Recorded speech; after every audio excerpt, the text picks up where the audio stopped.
Sesungguhnya nikmat Islam itu bukanlah nikmat yang biasa. Ketika zaman Nabi Nuh alaihissalam, orang seluruh dunia yang diberi nikmat Islam hanya 80 orang saja. Ketika zaman Nabi Ibrahim alaihissalam di Mesir, diceritakan oleh Imam Bukhari, orang seluruh dunia yang diberi oleh Allah Subhanahu wa taala nikmat Islam hanya sepasang saja, yaitu Nabi Ibrahim alaihissalam dan Siti Sarah radhiyallahu anha. Demikianlah keagungan dan mahalnya nikmat iman dan nikmat Islam. Hadirin yang dimuliakan oleh Allah Subhanahu wa taala, diceritakan di dalam hadis, sesungguhnya orang yang akan dimasukkan oleh Allah Subhanahu wa taala ke dalam surga dari 1000 orang, hanya 1 orang saja yang akan dimasukkan oleh Allah Subhanahu wa taala ke dalam surga.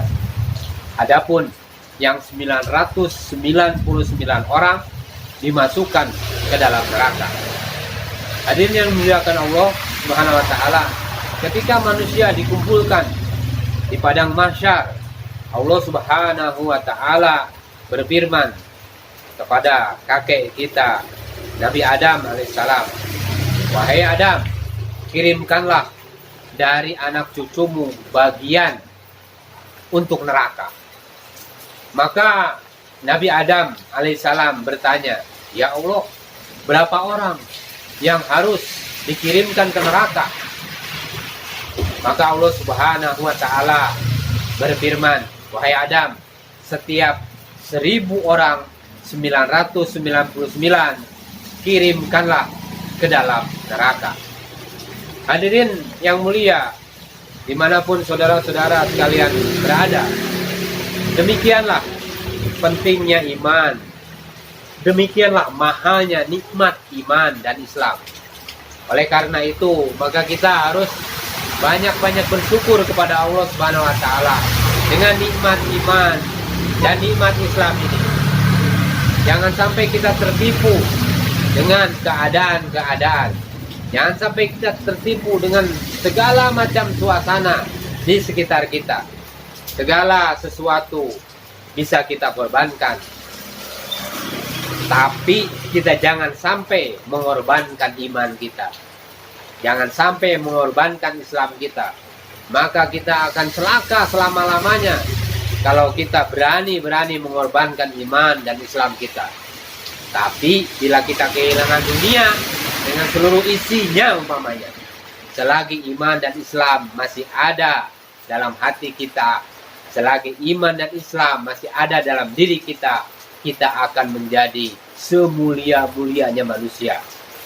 Nanti akan menjadi raja-rajanya di surganya Allah Subhanahu wa ta'ala.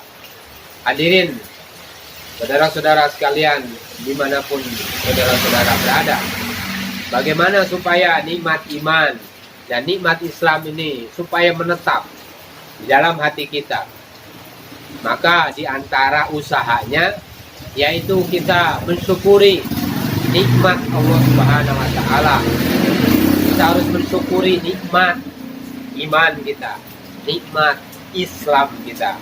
Alhamdulillah, alhamdulillah, karena nikmat Allah Subhanahu wa taala berupa iman dan Islam ini wujud di dalam diri kita. Dikatakan oleh seorang ulama, sesungguhnya barang siapa yang mengucapkan alhamdulillah, aku memuji kepada Allah Subhanahu wa taala karena nikmat iman dan Islam, maka pahalanya ditulis oleh para malaikat setahun sebelum cukup waktunya. Karena agungnya nikmat iman dan Islam, maka agung juga nikmat balasan daripada Allah Subhanahu wa taala. Maka kita harus mensyukuri nikmat iman dan Islam ini.